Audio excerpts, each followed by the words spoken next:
got to come over here too. Hey, this is Pastor Strawberry's P.U.S.H. Georgia Ministries here with Jill Burchin in Washington, Georgia, at the Pope Center at this conference here that the Black Mayors of Georgia are putting on. I have with me here today. What's your name, ma'am? My name is Jackie Romaine, and I am the Place-Based Initiatives Coordinator for the Food and Nutrition Services Agency that falls under the USDA departmental umbrella. Yes, ma'am. Yes, ma'am. Well, a lot of people, we go into a lot of organizations aren't familiar with your agency. Okay. Can you enlighten us with what you take care of? Yes, we have 15 different food and nutrition programs, and two of the programs that we have are really important for the health and welfare of our children. One of those programs is the Summer Food Service Program, and it's a program that provides free meals to income-eligible children during the summer months after school lets out. Right. Unfortunately, many children that participate in the National School Lunch Program, they are fortunate in that they have access to healthy breakfasts, healthy lunches, and sometimes PM snacks. Right. But a lot of times when school lets out, those same children don't have access to healthy meals. Wow. So we are interested in closing that gap. Right now, across the country, only about 10% of the kids that participate in the National School Lunch Program also participate in the summer feeding program. So we're reaching out to community organizations to have them do one of two things: either help prepare meals or vend meals and get the meals to the children, or the organization can also open up its doors to provide a place for the children to come and receive the meals. Let me ask you something.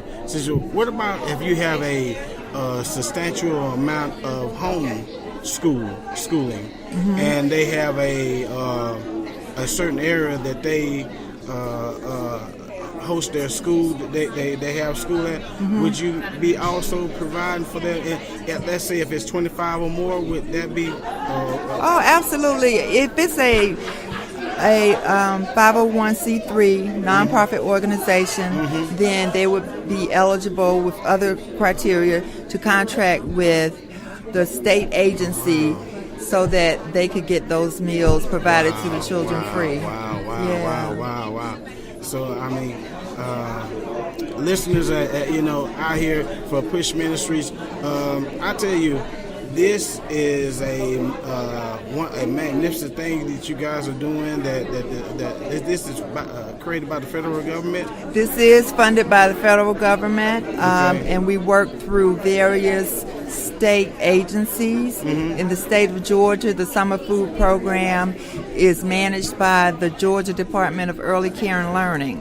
Wow. So any community organization that's interested in participating should contact the Georgia Department of Early Care and Learning, and they will provide training about the programs. They will provide training as far as being able to fill out the application. They'll tell you about eligibility, how to get reimbursed, all of those things. So we fund the state agency that in turn reimburses community organizations that provide the meals to children. Wow. Hey, and I have to ask you, this has to be a joy for you to be able to know that you're helping communities in this aspect. It's another form of outreach. It really is so heartwarming.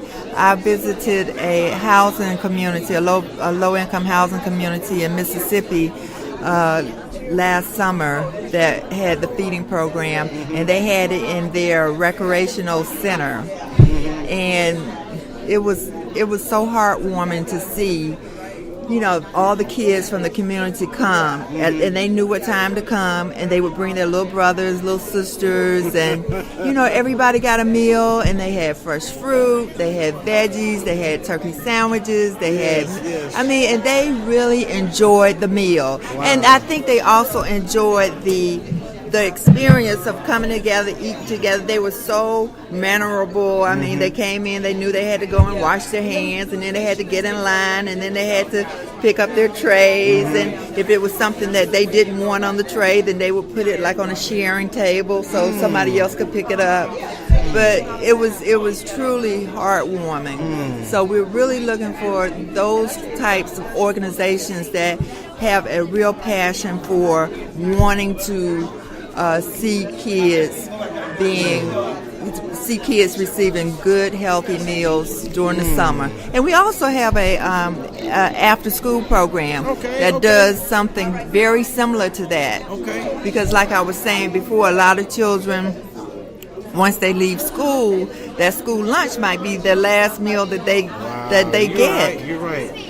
So the after-school program will allow those kids to also receive lunches, suppers, and snacks.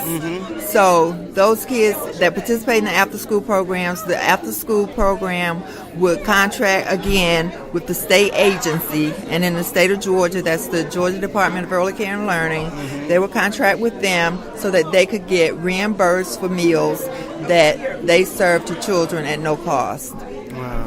And you know what's so intriguing about that is that, you know, when you was talking, I felt you.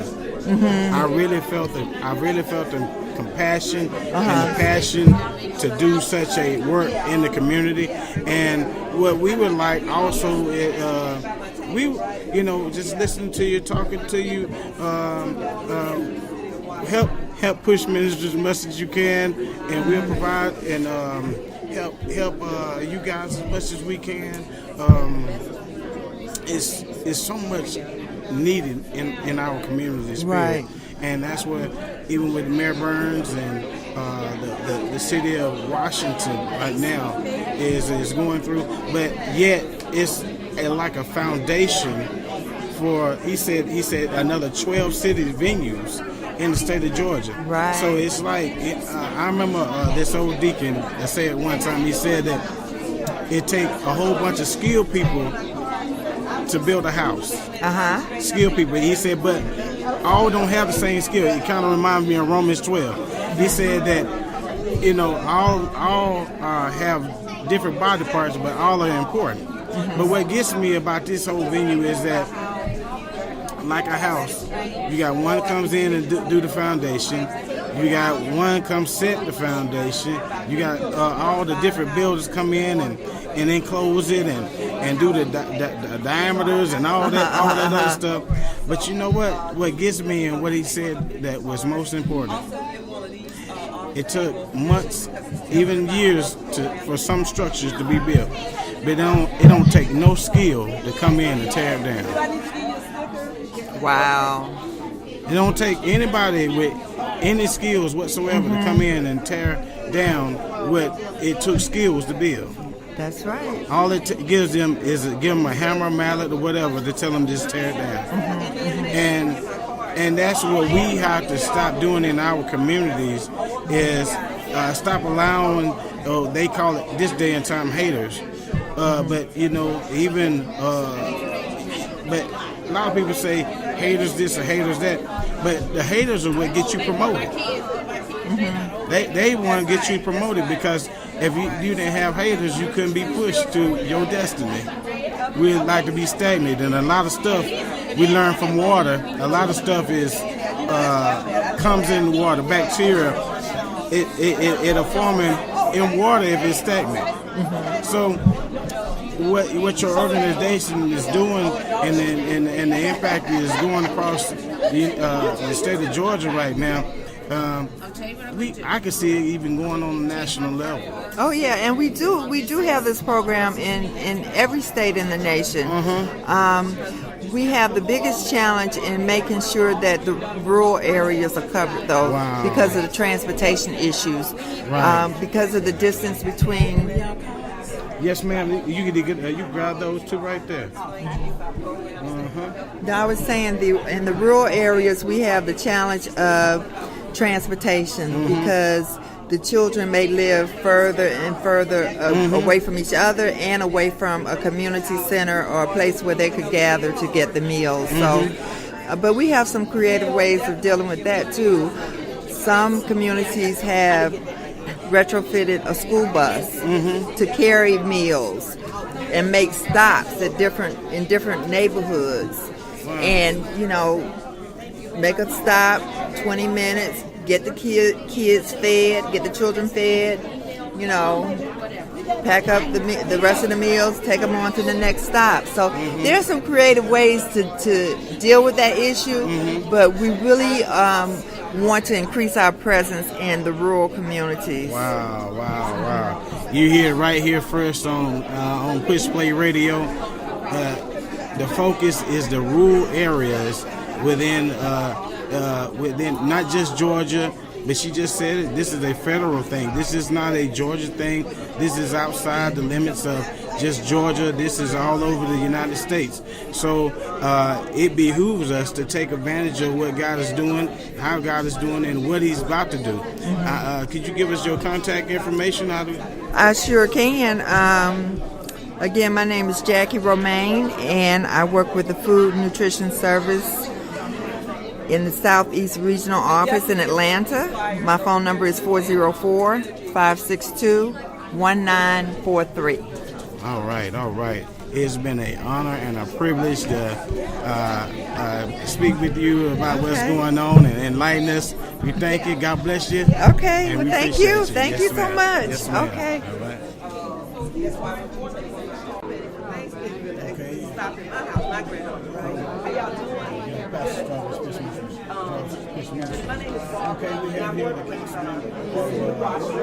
Elberton, Georgia.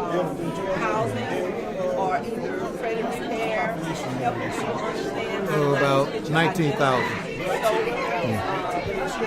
Hunt, Bobby G. Hunt. Charlton.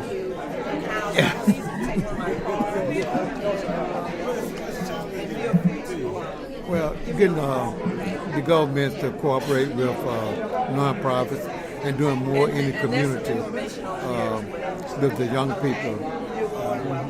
I do a program, after school program, and it's hard to keep volunteers.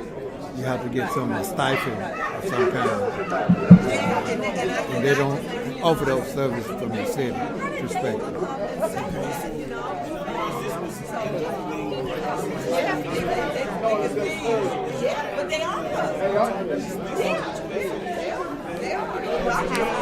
I don't think so. I'm not familiar.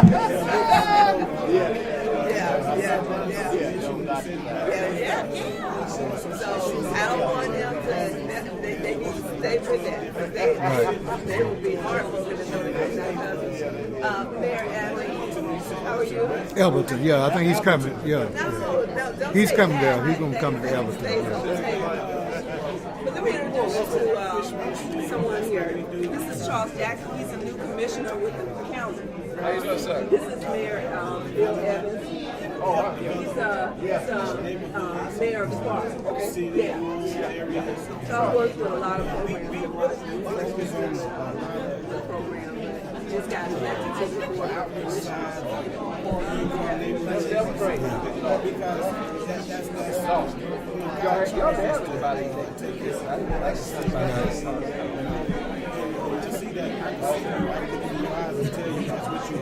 Did Betty come over? Yeah.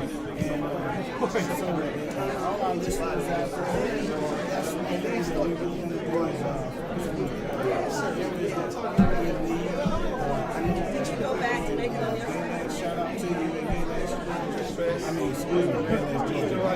It was a city retreat after the workshop. If you're interested, get ready. Let's send prayers out to Alberton, Georgia, and we'll be there sometime another day. All right. Thank you very much. That's it. This is a program. Set up with your own mic and everything, huh? Yes, ma'am. Okay. Here we have with us today at Push Ministries. Who we have? You have Helen Butler, Executive Director of the Coalition for the People's Agenda. She bad, y'all. She bad. She bad girl. But anyway, tell us a bit about what you do here. Well, I'm really working with Mayor Burns with the Conference of Black Mayors, and I really cover the state of Georgia. I work with Dr. Joseph Lowry, who is the Dean of the Civil Rights Movement. And so we do a lot of civic engagement work, registering, educating, mobilizing, and holding our elected officials accountable. But we also do issue campaign organizing, like our issues are economic development, health, the environment, the criminal justice system, which is highly in it, because all of those issues are impacted by public policy. So we work on changing public policy. Wow.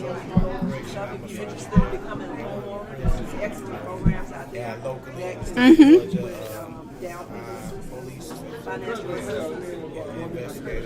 Yeah, you want to get your training, I can do that. I can help you with that. Yeah. Give me a call. I'll schedule a time. What's your name? John. Okay, I'm Barbara. Mm-hmm. Just David. Like you say, you understand that there's a need for policemen, there's a need for EMS, ambulance. Mm-hmm. I messed around and started something. No. What's the need? We all just look like I remember we was doing stuff in the civil rights at the time that was a want rather than a need. And we lost. I'll give you a call. Okay. At that time. Go get my credit straight now. One of the things, we didn't have no permission. We didn't have any insurance. Really? I remember that situation in Lithonia. Oh, really? Rolled around with the cab counter and tell them, okay, stop that vehicle right there. And I wrote the citation. Oh, no. It was crazy at that time. So I understand that type of government. I understand what you're saying. Yeah, well, but now Lithonia, by the way, has changed all of its people there, and that's because the people exercise their power, because the vote is powerful and people don't want them to exercise that right. That's why they put barriers in place. But so many of the local services, people don't look at the people that work for them every day, whether it's the police department like you, whether it is city government, where there are utilities and all of these other things are impacting their everyday lives. They overlook the people who make those policies. But it's time now that we get engaged, and more young people like you should be running for office.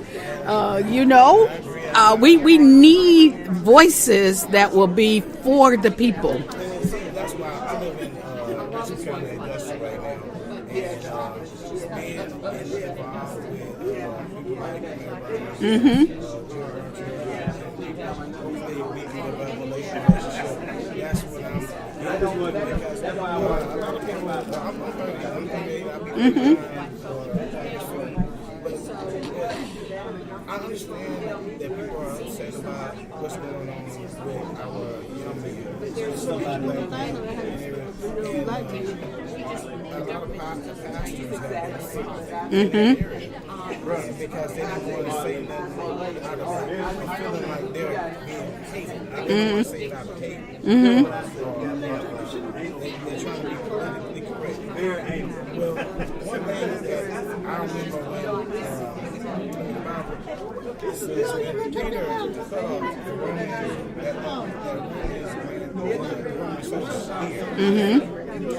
Jesus told Peter to put it away. But he didn't tell him to put it there. And understanding that there's a time and a place for everything. He didn't tell him that, okay, there's no need for war.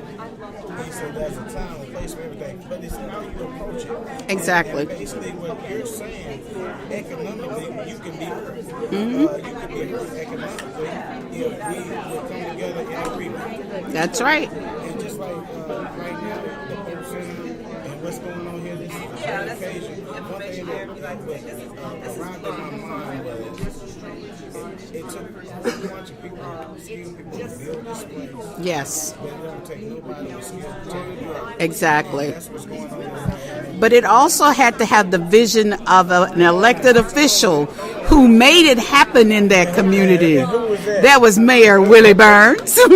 And people have to understand that your elected officials can do things, but you have to have the backing of the people to do that. Dr. King, Dr. Lowry, and all of them marched for a lot of rights that we have today and enjoy today. But we, as the successors to that legacy, have to continue to make sure our communities are given their justice. We're not asking for anything more than anyone else, just our portion. And we're saying to the people, young people especially, like you, if you're concerned about what happened at Ferguson, if you're concerned what happened to Mr. Garner, if you're concerned about what happened to Tamir, if you're concerned about the person that just happened in Arizona, that criminal justice system, there is a policy that a government official put in place to say that they can use excessive force. There's a policy that can be changed, and you change that policy by having the right elected officials who have the courage to change it. And that's what it all boils down to. I remember going to various training in law enforcement, and one thing that we learned about our legislature and about the Senate and representative, that, like you said, in the Capitol, right there in Atlanta, for years people were allowed to ride in trucks without seatbelts. That's right. And the reason why is because one of the councilmen, or one of the people that brought the reason why is because the Speaker of the House had his truck and he didn't want a seatbelt. So therefore the policy didn't apply. So you got to have the right people making that decision. And you can get that, but we as the voters got to understand those elected officials are our employees. And if they're not doing what we need to do, then you ask them to correct it. If they won't correct it, you get rid of them. And you get rid of them by voting them out. And so we can't ever sit by on the sideline and say they're going to do what they want to do anyway. Yeah, because if you let them do it, they're going to do it. But if we say no, we stand together. And I'm so proud of you young people that have just started marching in the streets again. But all I say is to the marching, make sure you have an end result. What is it that you expect to change? It's not just to say that this guy should be prosecuted, which he should, but that policy needs to be changed so there won't be more people like that. So that, and also, like I said, I am still in law enforcement for the time being, but it doesn't be a rebuttal in such a way that is catastrophic for our neighborhoods as far as law enforcement and the citizens or whatever country, the area. We need to come to some type of, not just agreement, but I think the agreement should be within ourselves, and we owe it to ourselves to say no more this going to happen. I do have a 10-year-old son, and I do not want him to have to encounter the injustices that these young men encounter. Even myself as a black man, can go very well go out there, even though I carry a badge. Exactly. I still can be the end result of one of these catastrophic events. However, just like my sister is here talking, and we're not saying this is not a black and white issue. This is not a black and white issue. This is a people's issue. People that are concerned about their neighborhoods and the impact and trying to make sure that their children are legacy. That's right. Grow older to be a part of something, be somebody. Because when I look at it like this, I'm going to say this. I'm going to say this. I know I can see you on the soapbox. I got to say this. Don't nobody know what any of those young men could have been. No, they could have been President Obama. They could have been a Fortune 500 company chair. They could have been the next rocket scientist that gets us to Mars. They could have been anything you could even dream of. but they didn't have that opportunity. And we're not saying that we don't respect law and order, because we do. We respect the law. We want to work with the law, but we believe in justice for everyone, and that we be treated as human beings, first of all, because God put us all here. And when you take the veneer of our skin away, everything underside looks all the same to me. Amen. Because you can take a man with a heart, a black man with a heart, Right?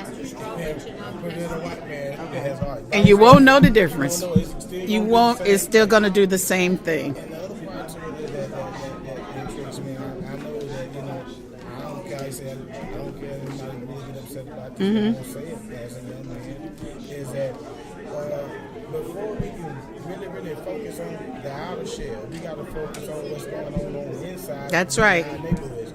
Now, we talked about the young man in Florida that got killed, and everybody asked me about that, so I got mad, and I'm not really concerned about that. And I gave you my opinion. I won't say it like this. It was some young men got killed by black men in the back of their homes and in the cities last night. Oh, yes. Last night. Oh, yeah. And nobody protested. That's true. Nobody picked That's it. true. That's And true. no pastors came out. Nobody said, until we start correcting in our own neighborhoods and start coming out and making it just a black and white issue. It's not a black and white, because there is such thing as black racism, y'all out there, black racism in the school system, black racism in your work area. And everything. I had experienced it more so from my black people than I had white people. Sorry, I gotta say it. I'm just gonna be real about it. If we can correct what's going on in our neighborhood, then everything else will come together. Well, again, it's all about justice, and justice is us, just us. Has no color to it. It means that we're all treated with the same dignity and respect, no matter who it is. And as I said, I don't care if the elected official is white, black, Hispanic, Asian. I care about the person who believes in right and wrong. And that's all we're asking for. We're not asking for any particular one. Yeah, you want people to look like you, but I don't mind if they don't look like me, as long as the policies that they implement are fair for all people concerned. And that's all we ask for. And I really appreciate you having this opportunity to talk about there are elections that matter, and people need to be engaged in that election process. We tend to think, well, they're going to do what they want to do. That's because we let them do what they want to do.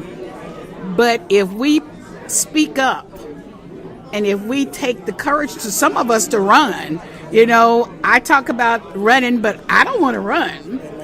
But there are people that should run. You should run. You should run now. I run if you run. Well, let me put it this way. I have had my career. Okay. So it's time for you to have your career. So let's put it that way. I like Mayor Burns said, there's so many inches left, in that milestone. So it's time for the younger generation to come along and do the right thing.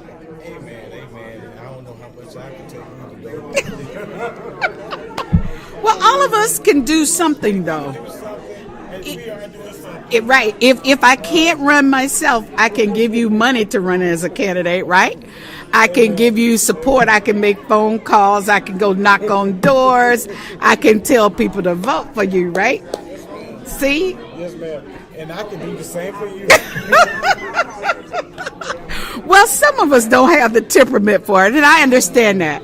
But it's just like any other job. You got to have the right candidate for that job.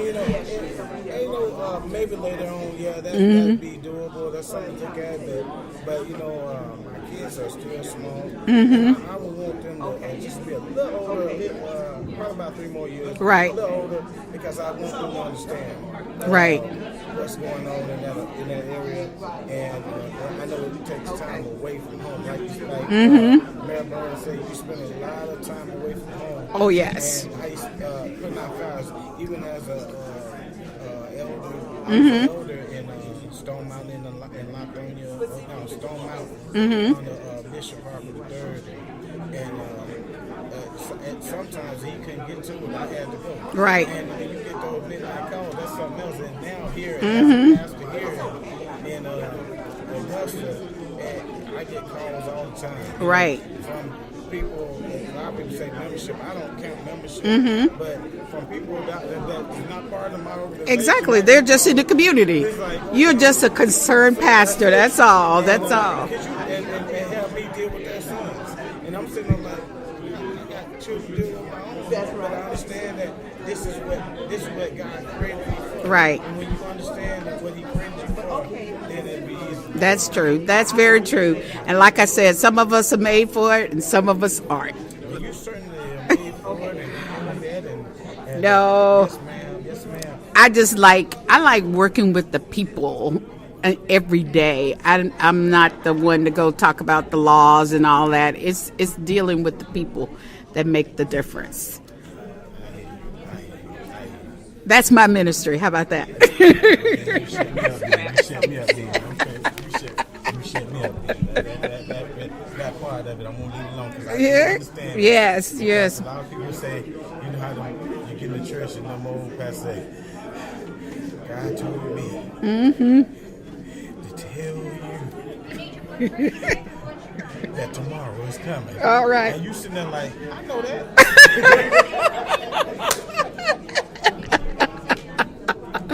I know. Me to tell you that your husband is right over there. You just got to look at me like, he didn't tell me that. No.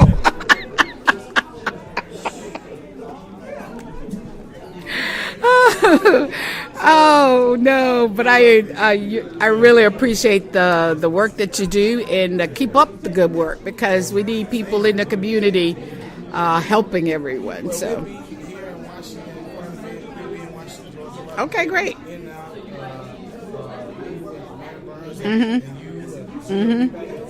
Right. Well, I'm in Augusta too, because I was just down there working with Representative Gloria Frazier, Ms. Hardy Davis, Mayor Hardy Davis, and all of those. Yeah. See, I travel the state of Georgia. I'm not just in one place. The people's agenda is the people's agenda of Georgia. So we go all over the state of Georgia. So that's what we're all about. Wow. I definitely need you. I'm a young pastor, but I definitely need you. Yeah. Best of me, been doing a lot of outreach. And this is the forum that I needed to understand. Like you said, it really made me think about officials, like representatives. Right.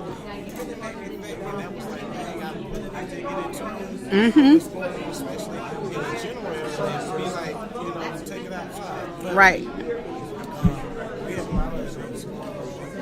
Good.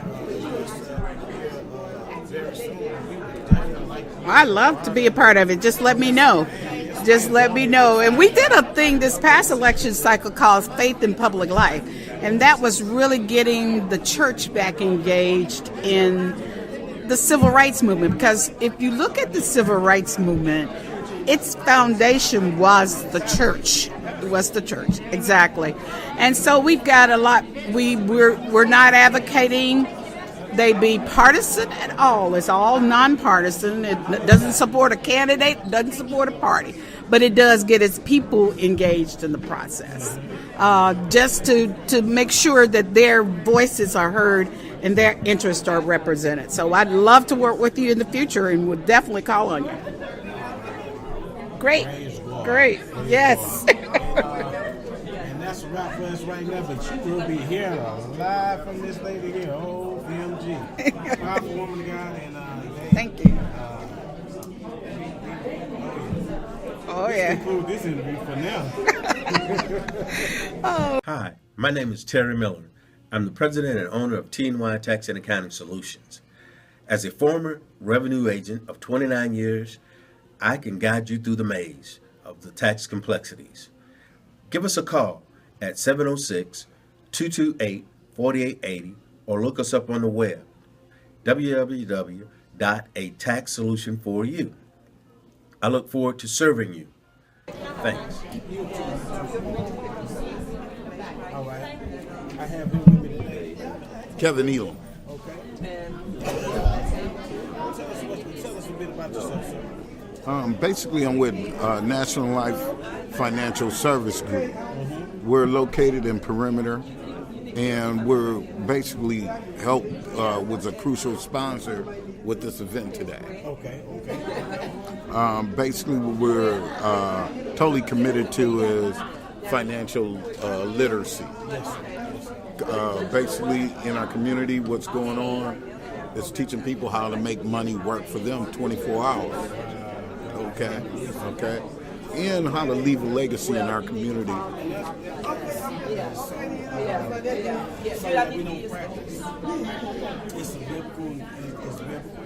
That he said a good man will leave an inheritance to his children and his children's children, third and fourth generation. Something that we have gotten away from practicing, and something that we should. And I see you guys here today, and this is a small rural.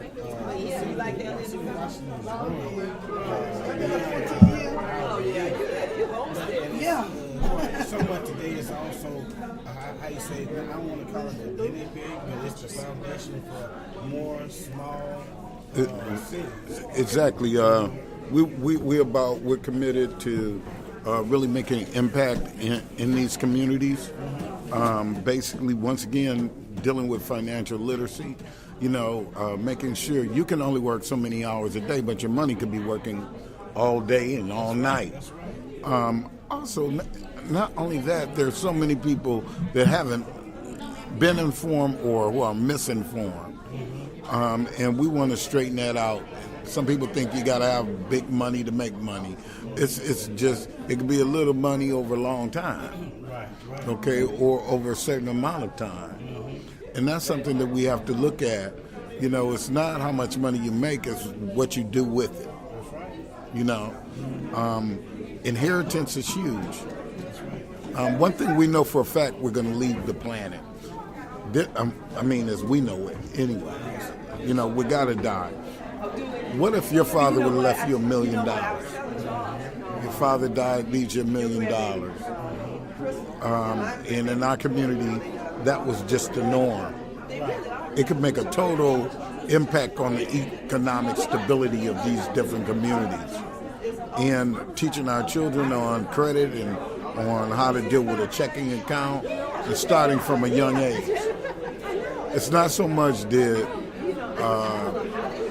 we don't have any money. I think it's just about what we don't know how to do when it comes to our money.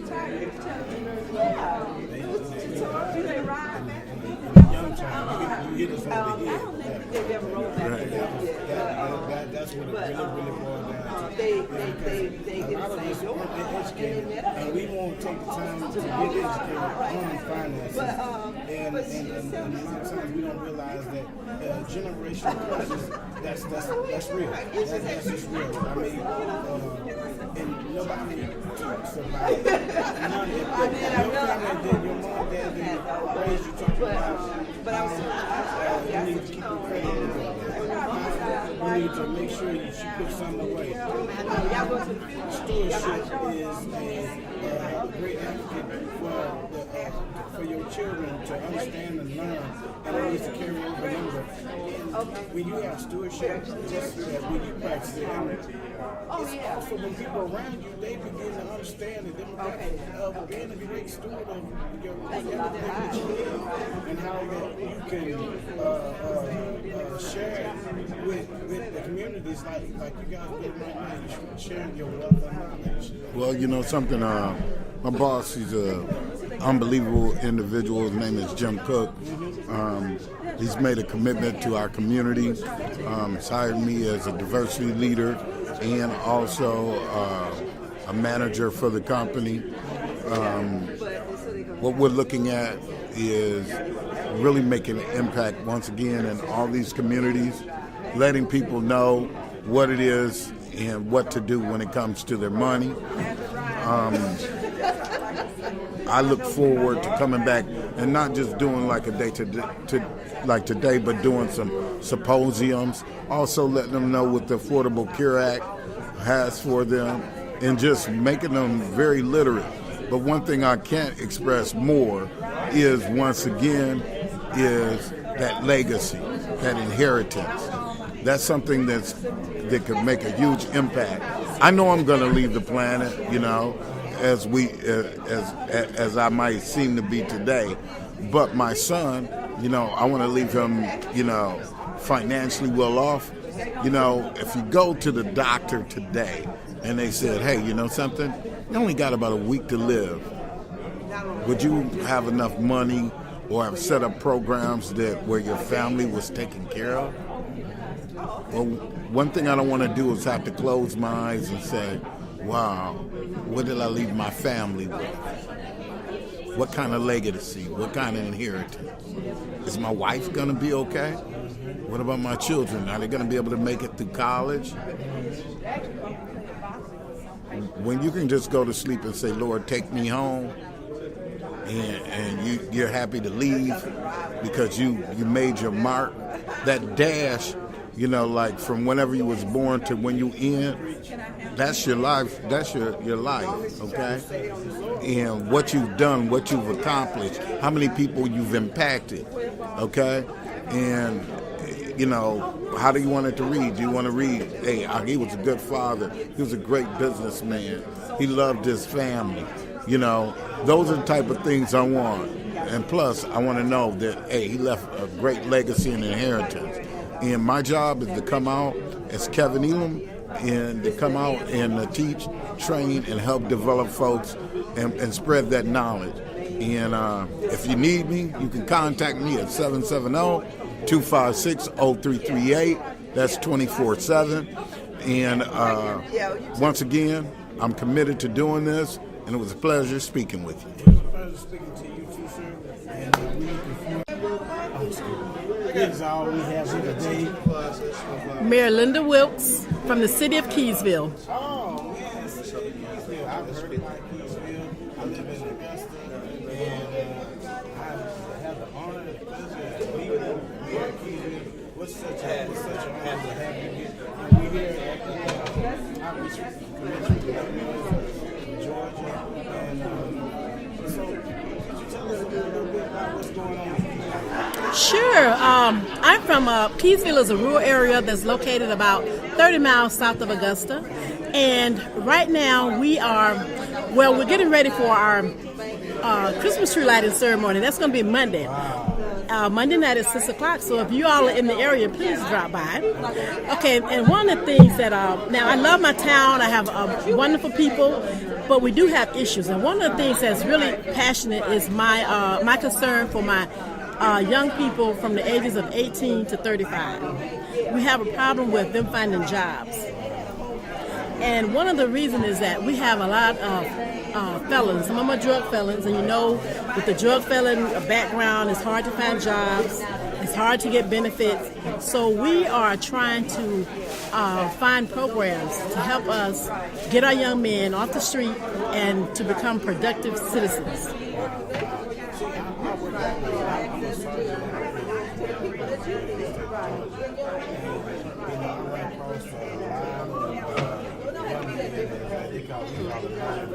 Millennium babies, and it's something to see how the royalty system is nothing from outside the system. So when you see one leave on, let's say for instance Monday, you looking at them like, hey, it's a matter of time and they'll be right back. Because you realize nothing was set up for them on this side. Yeah, they had classes and but we have to hire our family once they get outside of the prison system. I remember back in the day, growing up, that the pastor could go with them to court. Jail practice. She go to court or elected official will call her and tell her about, ask her about a certain individual who has just got out of prison. And she would give them the feedback because they know that she's going to be up on what she's supposed to do. Maybe if we get the ministerial dignitaries involved in the community about it, then we'll be able to help you bridge the gap. Also, what we do is in P.U.S.H ministry called Convicted Hearts. Convicted felons, people who have been in prison as well, to be able to help them as they come out of Convicted Hearts now. Jerome Anderson, this is how great he was in prison. It's a lot of artists, a lot of people with supreme skills in prison. Now I'll tell you, one of the ones that intrigued me was it was a young man who had one of the CPAP machines. That with the breathing machine. Okay. And they don't supposed to have cell phones in prison. I know. That boy, every time he turned on the CPAP machine, he was able to breathe. But inside the CPAP machine was a row of cell phones, and every time he turned his machine on, the cell phones charged up too. Now, you tell me that's not a skill. That's right. But we'd like to help you with Convicted Hearts in your community. Whatever it is, Well, I would love that, and I think the young men would love that because with the coming in with the job training, the education part, I think it's something that they would love because a lot of them have become discouraged. You know, if after the doors have been closed so many times, they just get discouraged and give up. So we gotta, keep the doors open and give them that hope. So I think it would be wonderful if you all would come to my area and just set up something so we can introduce you. That's right. Come on to Keysville. We could greatly use you guys. And I think the young men and women would love to have you. Yes, it's a blessing. And it's some other programs that we have within the Convicted Heart and within P.U.S.H Ministries that we would love to share with you as far as the evening. Young ladies, because If you have any questions, etiquettes need to be placed back in the homes, or the proper etiquettes, and young men need to know how to treat them. That's right. That's right. You need to know how to treat young men, and understand when it comes to the values of understanding where you come from, Right. and your roots, and all those things. But what's important, and I see that, and I can see it all in your face and all of your posture, that it is about helping your young men when they come out. That's right. That's right. We got to give them that power back. They gotta feel like they belong to society. So we got to give them that back. I remember it was this, one of the pastors told me a long time ago, he said it was this young man, and he was just as bad as he could be. He run around the house. He was just running around the house and everything, and the mama was like, "You sit down somewhere," and he wouldn't. And so she said she gave him 100-piece puzzle. And she said, do not, and she told him to go to his room, do not come out of your room until you finish this puzzle. Well, then she left, went cleaning, and came back within 5 minutes. He was through with that puzzle. He said, Mommy, I'm finished. She said, no, you're not. She said, yes, I am, Mommy, I'm finished with the puzzle. And she went, and sure as day, he was finished with the puzzle. And she said to him, son, I don't understand. How did you finish this puzzle so fast? He said, well, it was easy, Mama. You see the man in the middle of this puzzle? She said, yes. He said, well, once I put him together, everything else fell into place. All right now. All right. So we have to understand, whether you're black, white, don't matter, Hispanic, whether we understand that we are the pastors of our home. You have a spiritual pastor, but you are the pastor, you are the covering in your home. So this is what a woman, a profound woman of God is saying, a mayor, a leader, of a distinguished area in the state of Georgia. It can be anywhere in the United States. Just understands that this is a must, this is a need. So therefore, it behooves us to take this to the next level and do what we're supposed to do and push ministry. We love to partner with you and come down and do what we can do to help you bridge the gap and meet this endeavor. Well, thank you so much, and we would really love to have you there. You have my information, give me a call, and we can set something up. I'm excited, the community will be excited, so we're looking forward to partnering with P.U.S.H. You heard it? Now she know I'm messing with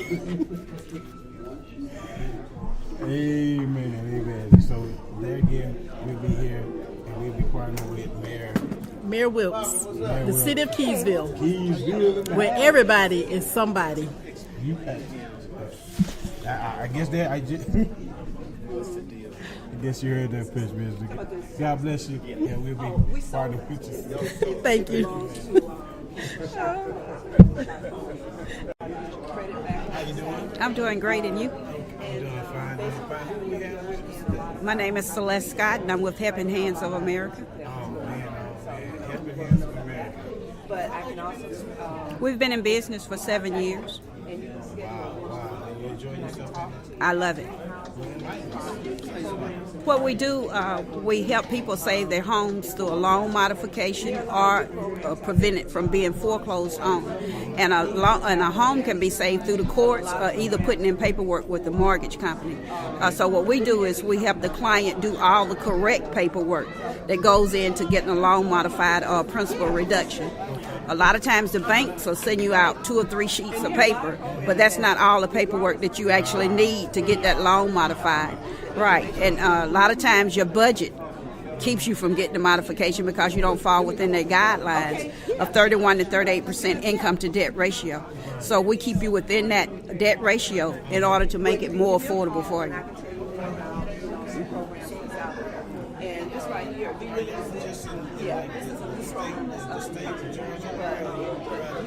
We're throughout the United States. Yeah.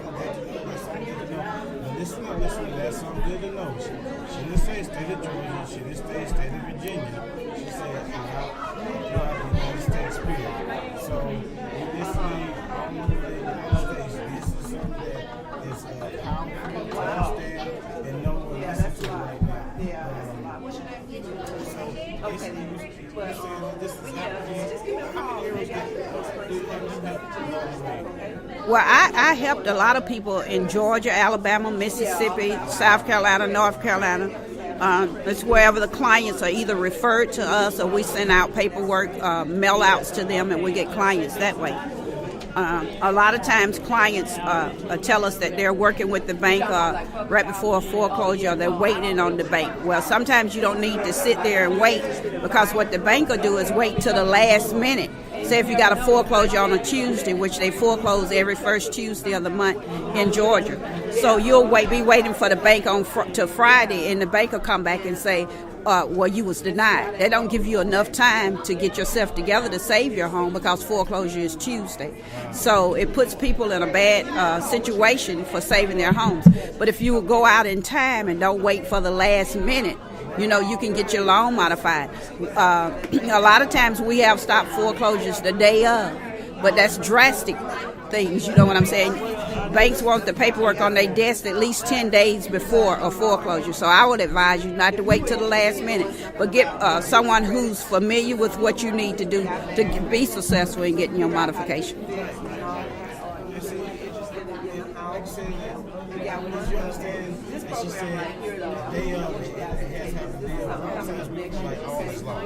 Right now, even when we get the loan, like, okay, this is it. This is hope. Right. Basically, I'm offering hope. Right. We are offering hope, and we do save a lot of homes.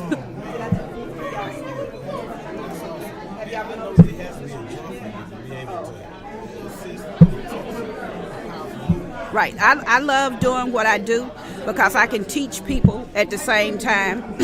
A lot of times, you fall on hardship.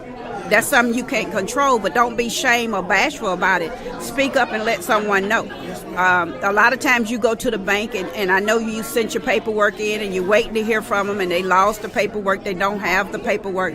Well, the system that we use, we don't go through the same people that you talk to. You talk to customer service. But by me being an agency, I have direct people that we talk to. Mm-hmm. She said throughout the United States. Right. I have to emphasize that because I don't want you to just be in Georgia right now. I don't want you to just think, okay, this is just in Georgia. Mm-hmm. This is throughout the United States. Relax, right. New York, LA, wherever you at. Right. This happens for you. Right. She explained, especially people around Alabama, Mississippi, South Carolina, Georgia, all that. There's no excuse. Right. There's definitely no excuse to not take advantage of this. Mm-hmm. It's no excuse for anybody because now they have fax machines, so you can always fax the paperwork over. That's the new system, or you can email it to me. You know what I'm saying? So it's no excuse for anybody. As long as you're working with a bank, a mortgage company, we can get you modified because you got Bank of America, Citibank, SunTrust, all of the banks we work with in order to get you modified. No excuse at all. So if I don't know if they need any information, can I give them my number? Okay, you can give me a call. My name is Celeste Scott at 678-768-9104. You can call me to just ask me questions if you just need a few questions answered. I don't mind doing that. Or you can call me so we can get your paperwork together so you can be successful. We also do principal reductions. That means we can get your interest rate down to 2%, maybe get the house cut in half. We just had one the other day that was $160,000. We got it cut down to $80,000, and the payments are $647 a month. We had one lady whose house note was $580,000. We got her cut in half to $270,000. So, I mean, it's being done, you know. I would advise you, if you're going to do anything, kind of do something while Obama is still in office because we don't know what's going to happen after Obama leaves out. You know what I'm saying? The system changed. So, you know, don't keep thinking you got time and time. Right. We also looking to do partnership with you guys. Mm-hmm. So be paying attention to the website, you guys, because your information, we get all your information on the website. Right. We appreciate you for giving us information to this organization and being a part of this and helping out in the communities, right. The community as well, right. Communities. Right.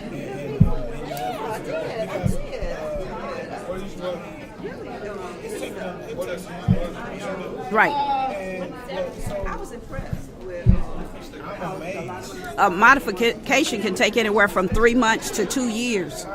We always say, while you're waiting for that modification, save your money. Don't go out shopping and spending and get happy because the company may come back and ask you for a little change. Don't go out and spend all your money now. You need to save something. And then if your credit needs to be fixed, we know how to fix your credit too. It's time out for these high interest rates on your houses, your cars, and stuff like that. What you're paying out in interest rates, you could be saving for your kids' education because that's coming up. You know, so we got to start thinking different with our money. Yeah. You got a mouthful, you got generated, ready to do. So it's time for us to go out and do it. That's what we want to do. Right. Mm-hmm. Okay, I appreciate it. Right. Mm-hmm. Right, that's what it's about, educating and moving on what you've been educated with. Okay. I appreciate you all too, and I look forward to working with you. Thank you. Can I get a t-shirt?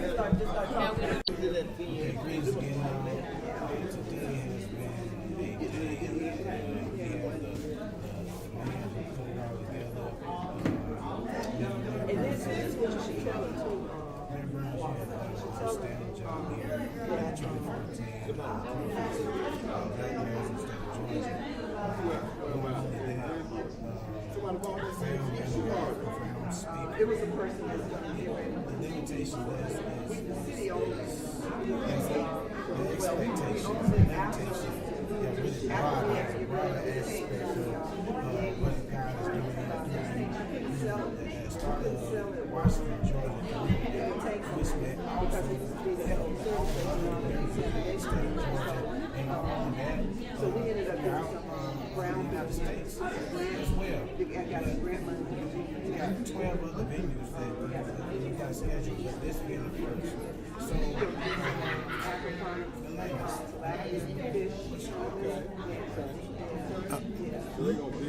to be honest with him, I'm disappointed. I think I could have did a better job of touching the masses. I'm not disappointed in numbers, but I'm disappointed that across the board, I didn't reach the people that could help do something about what's going on in our communities. I'm disappointed because I didn't see my other sisters and brothers across the board, because this community is about everybody. And I didn't see the people of the cloth, the ministers. Maybe I could do a better job in yielding and see, I'm not a shepherd. I'm a servant. I'm just a sheep. A servant requires so much. A sheep, he follows the leadership, and so to me, it said that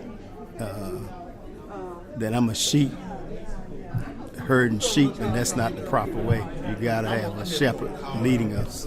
So I was glad to see Pastor Bird. I call him my best friend, Miss Birchman in the room, Pastor Birchman, and you, Pastor Strawberry. Y'all were there, and Pastor Pitts, and God has smiled on us today. I think there's a lot of room for growth on my part. I think that we're going once we assess what happened today, but I saw the hurt, I saw the pain in some of our people. They need leadership. They need guidance.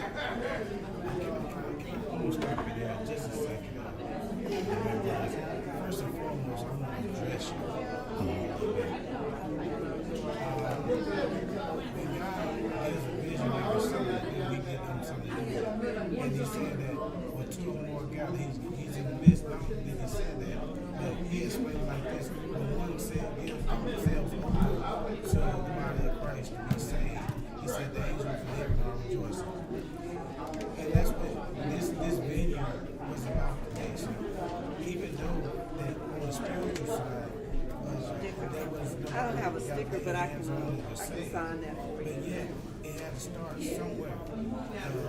There was a seed planted today, and yet You can take some of the stuff with you, though. You have to give my but please do you not have to take some of the disappoint, stuff because with it you, happened. though, And before I can sign. God used you in it happening is profound. And I say it there again, it has been profound event, and all wasn't lost. And the people who came are the people who were supposed to be here.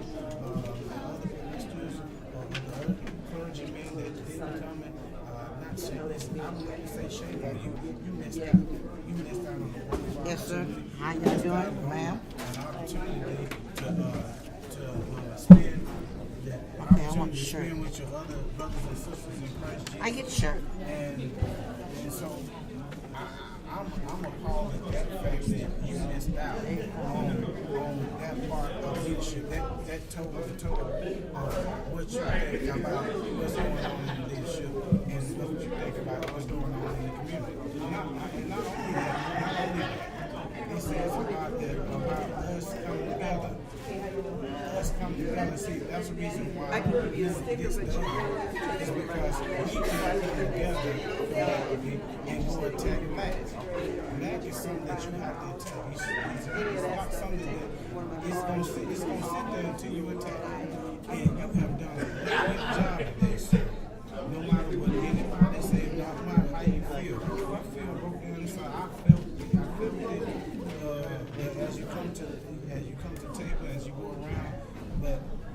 Spirit of God is moving. This is just the first video.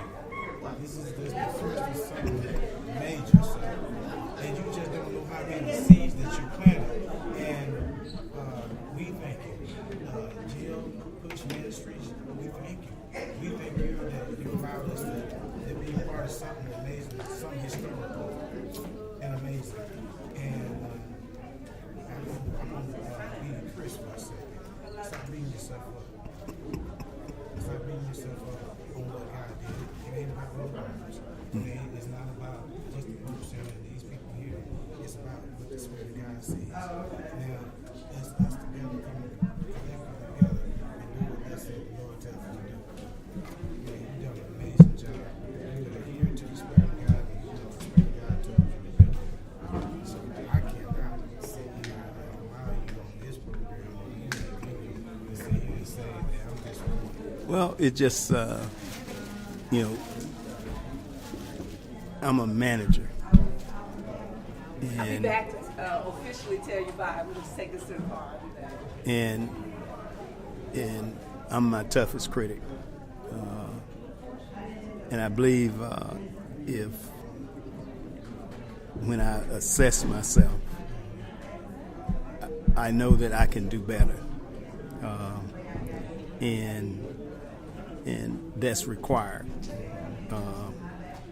And like I said earlier, the window of opportunity, I'm just here for a little while. And I want to be able to, within my capacity, teach people to love one another. And love is the answer. And to share, to me, if I, and understand clearly, I'm no longer the mayor of Washington, nor do I seek to be the mayor of Washington. But there are opportunities, there are things that are still missing here, not just in Washington, but in all these little small communities. And we're continuing to fight with white, black issues, or the haves, have not. Then there's a big gap between the poor and the rich. There's no longer a middle class to help the poor absorb that pain, because the middle class is in pain. And the rich are continually getting rich off of the poor. The challenge is, how do we challenge our intellectual capital to help the masses? That is the challenge. And when Jesus fed the disciples, he had one loaf of bread.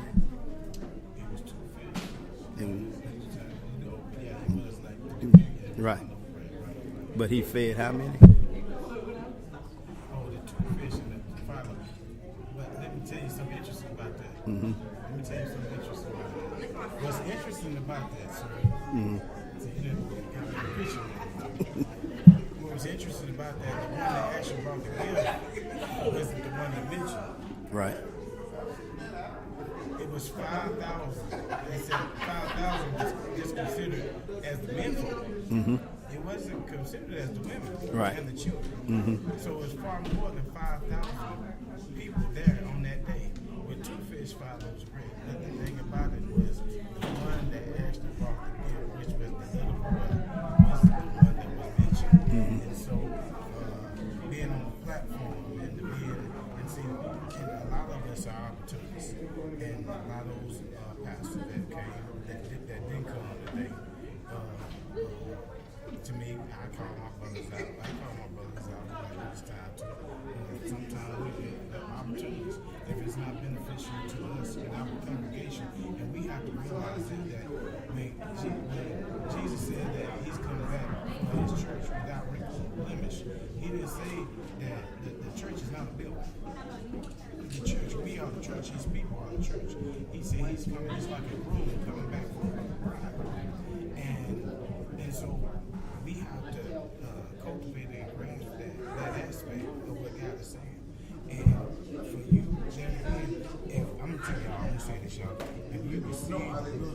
on this man's face right now,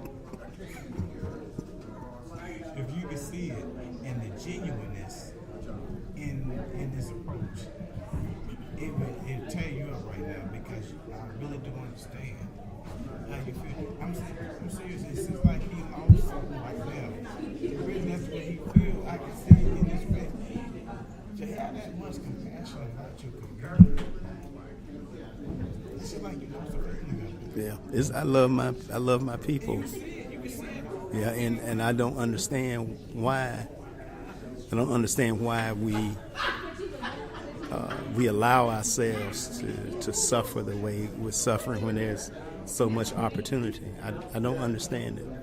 I look at where I came from. Didn't know I was poor. My grandfather was a sharecropper. My dad was in the military, and in actuality, my grandfather was my surrogate dad because my dad wasn't there. But I knew I had a daddy. You know, he came every now and then, and he was gone. He served 20 years.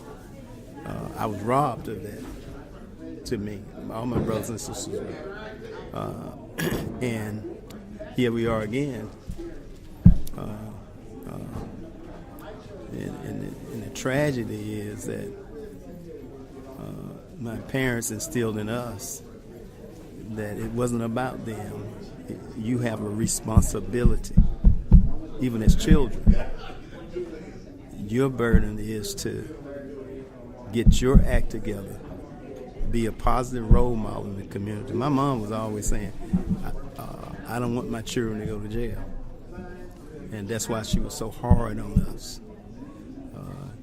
Me and my brother talk about it sometime. My mom wouldn't even let us play organized sports. She denied us that opportunity. But my other brothers were allowed to play.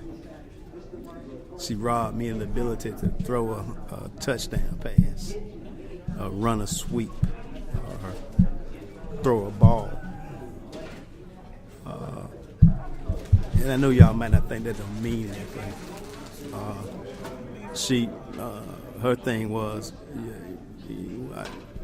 you're not going to do that. You're going to get your books, you're going to get your studies. But me and my brother still talk about him playing shortstop and I'm playing third. Or because we could hit, we could throw. And I could throw a football. I could throw it pretty good. Could run.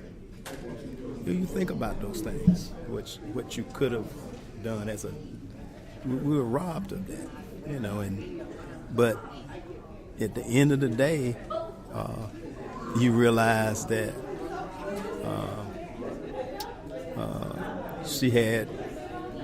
the good Lord had something else for you to do.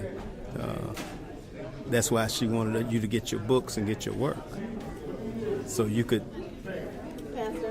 actually lead people and do what you needed to do. Actually could manage people and deal with the other community when it came to racism. It's amazing when I think back when I was a state trooper and you knew all the black state troopers in the state of Georgia, and you had the ability to get through that 30 years and nothing touched you. And then when you elected to 2 terms as the mayor and you thought you were doing good,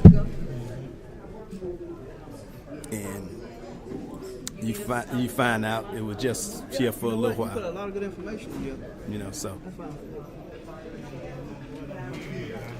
What in my mind I was telling Mayor Burns, it's all going to be relative to what community you're in. A king that live and a prince. You got a king, queen, and a prince.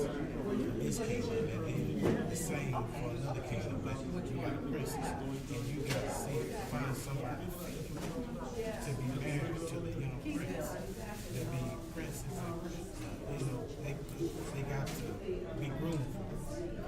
And yet, they don't get the opportunity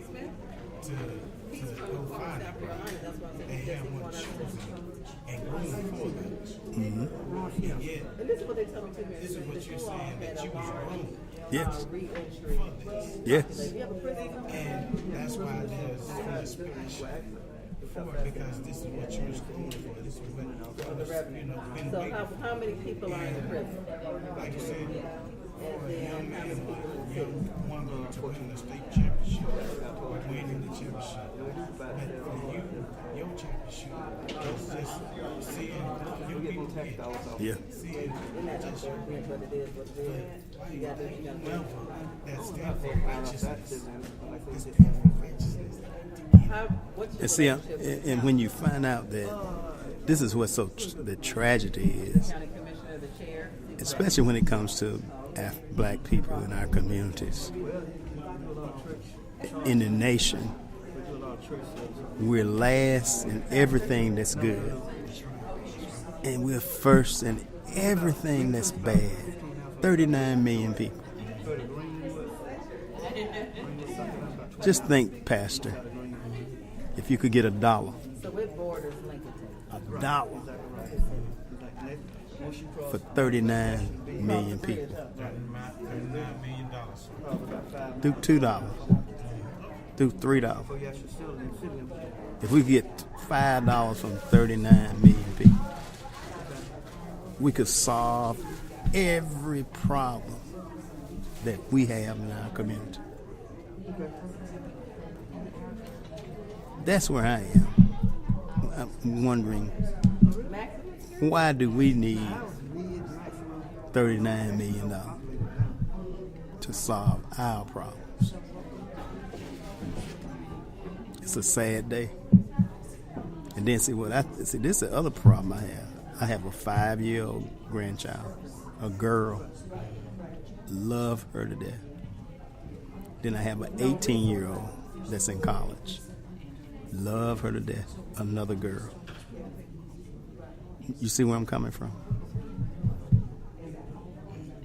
And then I got a short window, Reverend. I'm 60. When my grandbaby, the youngest, finished school, I think about it sometimes, I'll be 73 years old. She gonna be 13 sooner than what I think, 8 years from now. That ain't long. And then start adding at 17, you know.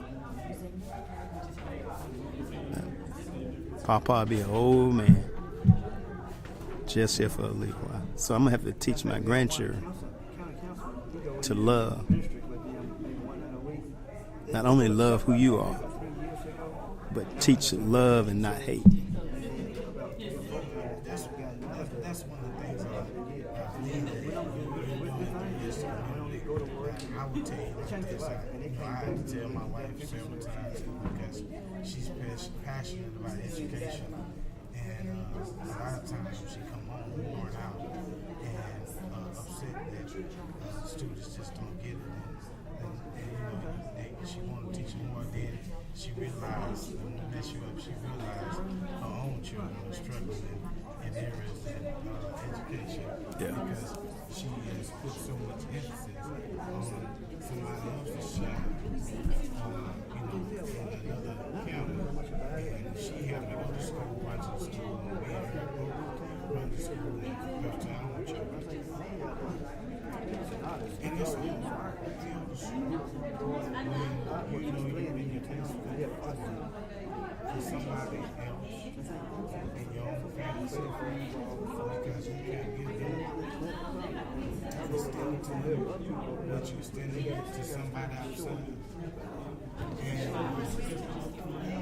there's a grave frustration in it, but you know that you're called to do it, so you don't have a choice but to go ahead and do it. But I will say this to you, I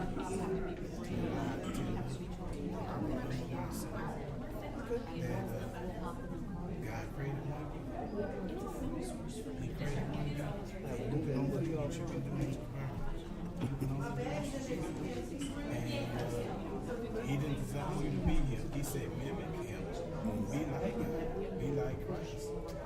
But you can't take on the magnitude of being beaten like Christ and then struggle on approach. We're not designed for that. So I'm gonna say this Christian. Successful lady, guys. Successful lady. Successful man of God. Successful married. Successful entrepreneur. Successful businessman. Successful, I'm telling you, all in one. This man got it. And we are going to do our best, put our best foot forward in law being affected by him. Because what he's doing for Washington, Georgia, what he's doing for the state of Georgia is something that can be used nationwide in the United States, period. Being an advocate for, I know we have the Lowrys, I know we have all the different other civil rights men, but you are in our community, so we got to take care of you, man. Thank you. Appreciate you, Pastor. Take care of you. All right. Thank you. Thank you. You see y'all, he getting that run. That's how what politicians do. God bless you.